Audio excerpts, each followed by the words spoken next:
Warning, all voiceover in this video sounds as if I am terribly fatigued and dead on the inside. This is because I had a nasty stomach flu throughout production. Enjoy the video.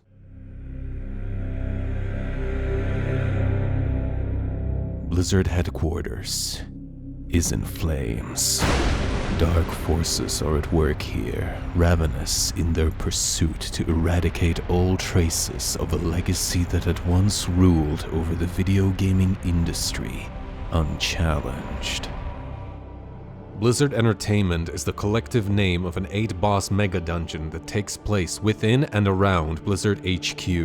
Unlike previous Megadungeons in the game, this one may be accessed on either normal, heroic, or mythic. Upon entering the dungeon, your party will find itself in front of Blizzard HQ at its darkest hour. The path to the HQ is guarded by Blizzard's iconic Orc Statue, which must be defeated to gain entry. This is the first encounter of the dungeon. The Orc Statue stands at the center of a ruined compass with its points marked by what was once the octet of Blizzard's core values. These runes are targetable, may be interrupted whenever a spell is cast, but are immune to damage. Here is what they do.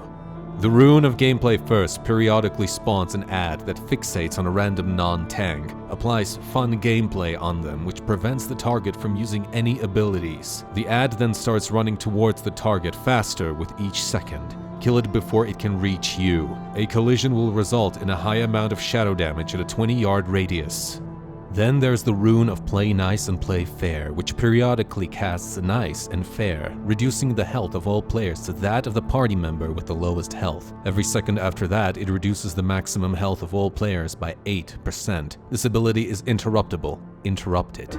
Rune of Every Voice Matters periodically creates 8 circles scattered within 6 yards of every player over the span of 2 seconds. Then they each detonate 2 seconds after appearing. Each ring deals a lot of damage if you stand in it, and also applies a 5-second silence. Then there is the rune of Embrace Your Inner Geek. The other 4 runes I haven't covered yet apply debuffs which can only be dispelled by stepping on the rune of Embrace Your Inner Geek. But be careful, Runic Backlash deals damage when you step on or stand on any of the 8 runes. The debuffs you can dispel here are Grow, which increases your size by 50%, applied by the rune of Learn and Grow. Standing on the rune of Learn and Grow also helps your big cooldowns abilities recharge faster.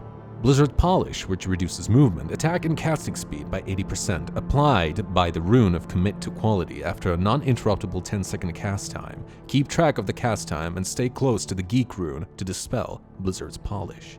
The rune of Lead Responsibly turns the group's leader into a responsible leader, enabling him or her to attack allies. Damage dealt to other party members is increased by 200%, and the only way to get rid of this debuff is twofold.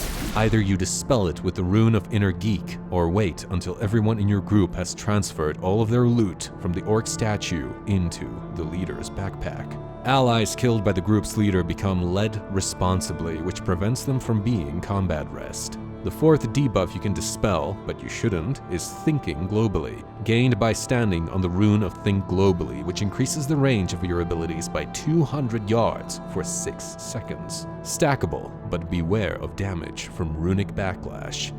Now onto the Orc Statue itself. Tank him and fight him while standing outside of the compass, but keep the boss inside the compass at all times. Otherwise, he will use Thunderous Leap to return to the middle of the compass, and that deals damage. I will touch on this ability again soon. Make sure the boss is faced away from the others. He will use Crushing Bite on the tank, which deals damage over 4 seconds and slows movement speed proportional to the damage dealt, followed by a Shattering Cleave that deals AoE damage in a wide cone. Something the healers should watch out for is Ensnare, which roots a random player in place. Can be dispelled. After 2 casts of Shattering Cleave, the boss will start doing a sweeping charge. 2 players become marked. After 2 seconds, the Orc Statue jumps from the compass so as to charge down the path drawn by the 2 marked players.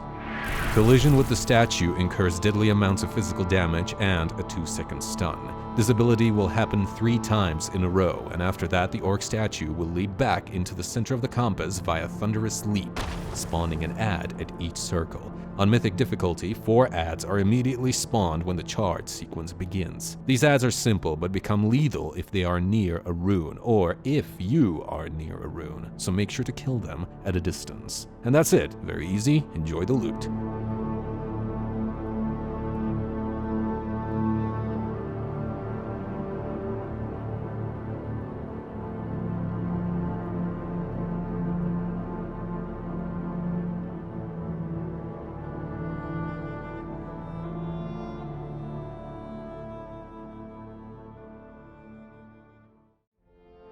day that Blizzard consigned its fate to corporate hands set into motion events that have culminated in sheer desolation. Fellowships were broken, products burned away in development hell, but not as catastrophically as they did in the office where Diablo games had once been conceived. Driven to irrecoverable madness, the Diablo lead dev huddles in the darkness of his former workplace, now a charnel ruin, where themes of demonic rituals and unholy sacrifice reign supreme.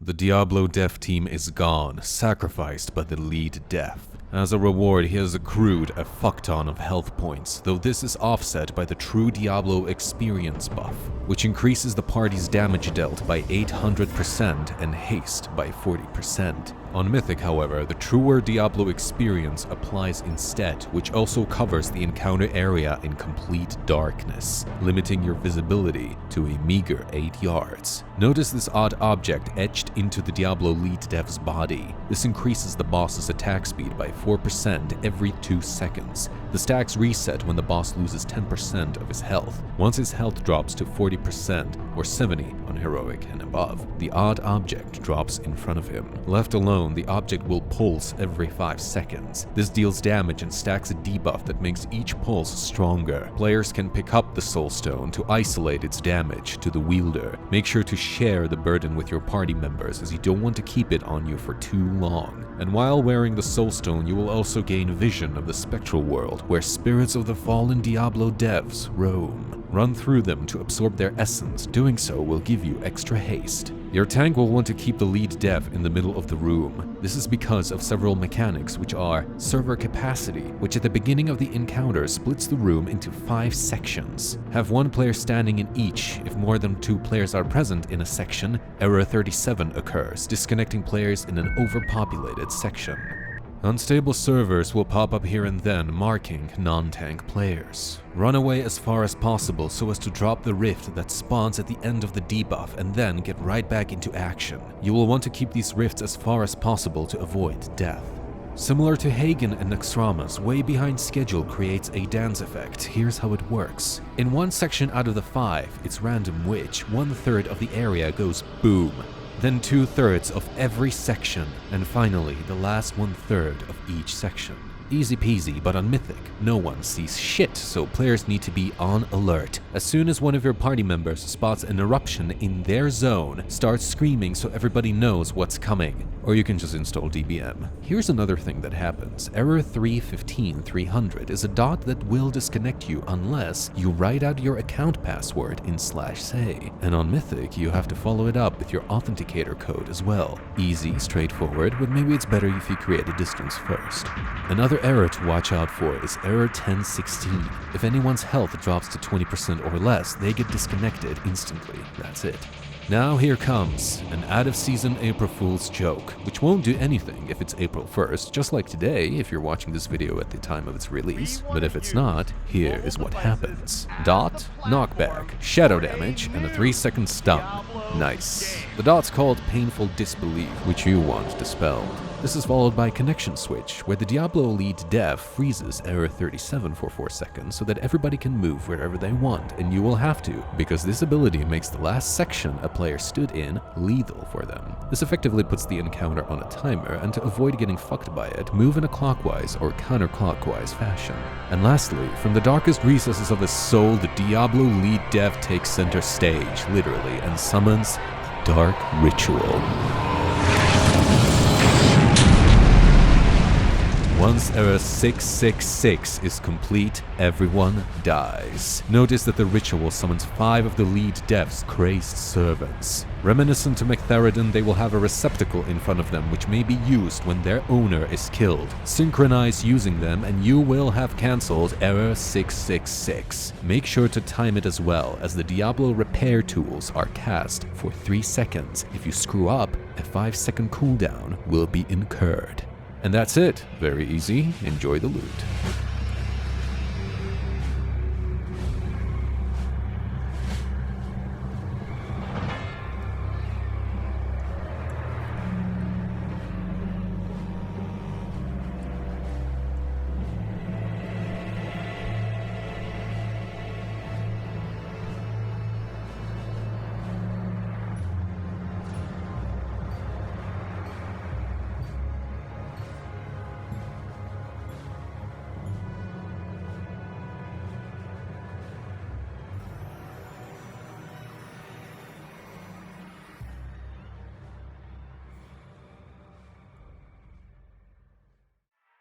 Not all parts of Blizzard fell to madness. Some were spared as a reward for their obedience and full acceptance of the insidious culture that breeds covetous minds and chokes the life out of creative thinking. This fate, like many others, befell none other than the lead developer of the Hearthstone branch.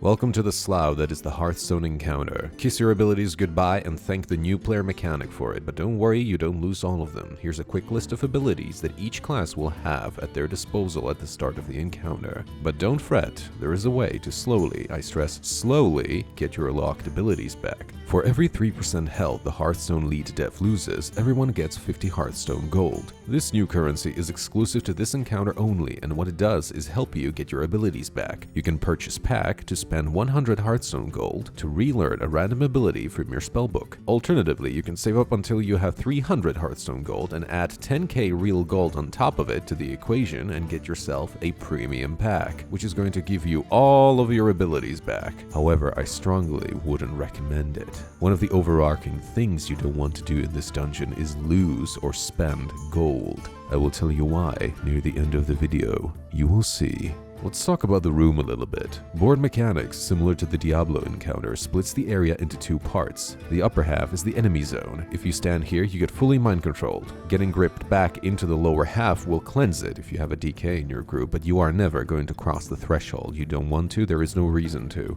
In turn, the boss's behavior is programmed so that he will never cross this line. Then there are these 5 sections. Just like before, you want 1 player on each section. Sections crowded by 2 or more players punish the intruders with Rule Breaker, which deals ticking physical damage and gets stronger over time. You will notice that the boss has a crap ton of HP. Now look at this line. This is where a fuse appears. You want to avoid that spark as it deals a lot of fire damage. However, the tank can drag the boss on top of it and move so as to keep him there. Now it is the boss that gets damaged, specifically 1% of his health every second. This will tremendously help you finish this encounter, but watch out, because as soon as the fuse is finished, you are done. By done, I mean dead. This won't happen if you press the end turn button before the time runs out. And by doing so, all stacks applied by a Rule Breaker get reset, as well as all of your cooldowns. However, ending a turn starts a new round. As a result, the boss becomes a bit stronger and also learns a new ability. 1 ability or 2 per each round. In round 2, minions. 5 players, 5 ads. These guys use charge, just like a warrior, but also interrupts spellcasting. Poison reduces your maximum health by 90%. Strongly suggest that you dispel this before killing an ad, as Death Rattle will deal damage to its killer, enough damage to delete a poisoned player. In round 3, Wave of Censorship. Avoid its path, for it reduces damage dealt by 50% if you touch it. In addition, Dr. Balance. These are bombs thrown into each section that will knock you back, in this case, across the line. Make sure that you are positioned in a way to prevent that from happening. Now re-engage the boss as soon as possible. In round 4, Board Clear. Again, just like Hagen, however a bit faster this time. This starts either on the left or on the right, progressively detonating section by section in a line. The time between explosions is 1 second. It's not entirely lethal, so don't worry if you screw up, but it is still a lot of damage. On heroic difficulty and above, Board Clear repeats a second time for a return journey. In round 5, Tribute to the Legend is a single target crowd control like Hex because it lets you move. The only way to dispel this is if someone clicks on you, which makes your savior pay 20% of their total mana, rage, or energy depending on their class. On Mythic, this is 60% rather than 20%. If you don't get freed, then in 20 seconds you become mind-controlled. On Mythic, the duration is 15 seconds, of course. And finally, round 6, Chunky Blitz, an emergency beta test. Chunky Blitz puts a debuff on a non-tank player, similar to a paladin's execution sentence.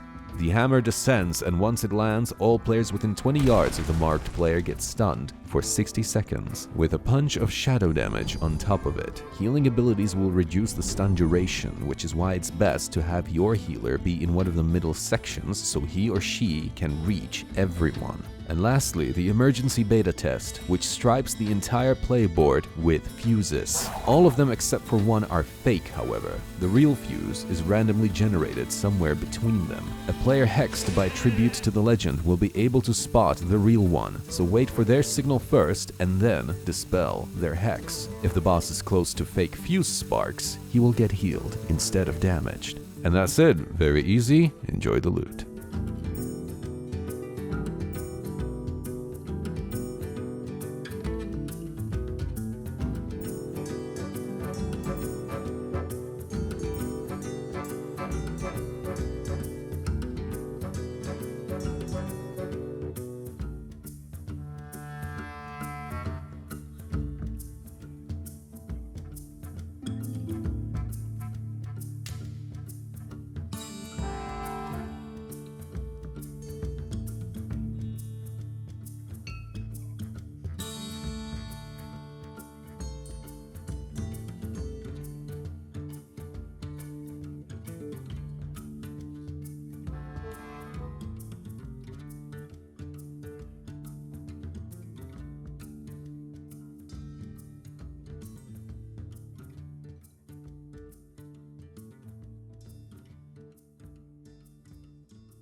In the halls of the team that had conceived Overwatch, the light shines still, however dimmed by the encroaching darkness. Their defenses are fragile, their focus on development disordered. Alone, they will not hold for long. The time for needless delays is over. In this encounter, you must help the Overwatch team develop their next game uninterrupted. The goal of the encounter is to heal Overwatch 2 to a minimum of 80% of its health, starting from 20%. However, only the lead devs may perform this task. It is a team consisting of 2 assistant devs led by a lead dev. The Overwatch lead dev heals for 210 per 3 seconds, whereas the assistant devs heal for 90 per 3 seconds. In total, that is 390 health every 3 seconds. Enough healing to finish the encounter in 3 minutes. In fact, 3 minutes is the ceiling. If Overwatch 2 is not at or above 80% by then, you are dead. With a little help, you can get to 100% for extra loot, but I will touch on that later. Furthermore, the doubts and inexperience of the assistant devs causes them to self-apply a debuff that will stun them for 5 seconds. You will have 10 seconds to dispel it. Now let's talk about your enemies. 5 types of ads, starting with the Activision Foreman, who is best dealt with by the tank. His ability is Vitriolic Negotiation, a 4-second debuff which will trigger an explosion and increase the Foreman's damage by 100% if the target uses the same ability twice in a row. 4 seconds later, the debuff transforms into Test Resolve, which, after 4 seconds, explodes, and everyone who gets hit will suffer 25% more damage from all sources. To prevent this debuff from triggering, you have to use the same ability twice in a row. The second ad is the Activision Sapper, which spawns in groups. The Sappers don't do anything besides slowly traveling to the Overwatch dev team. Make sure they don't reach them, because if they do, they will apply a time-waste debuff which absorbs 450 healing. The third ad is the Activision Taskmaster, a spellcaster that uses Brand of Activision, which deals fire damage to the farthest target and slows their movement speed by 5% per cast. This spell is interruptible, so interrupt it. Another interruptible spell is Induce Guilt, a debuff that is exclusively applied to the Overwatch lead dev. You must make sure that this doesn't get through, as 2 stacks of this debuff will force the Overwatch lead dev to stop healing and issue Apology instead, which literally does nothing but prevent the lead dev from healing Overwatch 2 for 9 seconds. If by any chance the ability makes it through, the healer can dispel the first stack of Growing Guilt before it reaches 2. The fourth ad is the Activision Propagandist, a support ad that uses Assertive Rhetoric, an interruptible ability that slows a target's movement speed by 36%. Any ad that is near the target gets their movement speed, attack, and casting speed increased by 35%. The reason you want to interrupt this is because it can make the sappers go faster. If by any chance the spell makes it through, debuffs on your party members may be dispelled and buffs applied to your abilities may be purged. The fifth ad is the Activision Officer, an immobile ad that uses Disrupt Workflow from the opposite end of the room, which sends a wave towards an Overwatch dev that will reduce their healing dealt by 100%. 100% for 10 seconds. You can soak these waves to keep the devs safe at the cost of getting damaged and interrupted if you are casting a spell. You do not have to kill the officer to beat the encounter, but if you want to get Overwatch 2 all the way to 100%, you will have to, because once the officer dies, he will drop 2 objects that you can use to give Overwatch 2 some extra healing, which is necessary to get it all the way to 100% of its health. When you pick up Creative Freedom, which is the name of the object, you will not be able to move, but you will be able to pass it along. Be very careful, however, as wielding Creative Freedom and colliding with an Activision sapper will kill you, so be careful where you stand. However, engaging the officer directly is going to force him to use a new ability. Mass Layoff creates destructive lines that travel from the middle of the room all the way down to the officer's position. The damage of these lines are deadly, but they have a gap in them which you can use to avoid damage through movement. And that's it. Very easy. Enjoy the loot.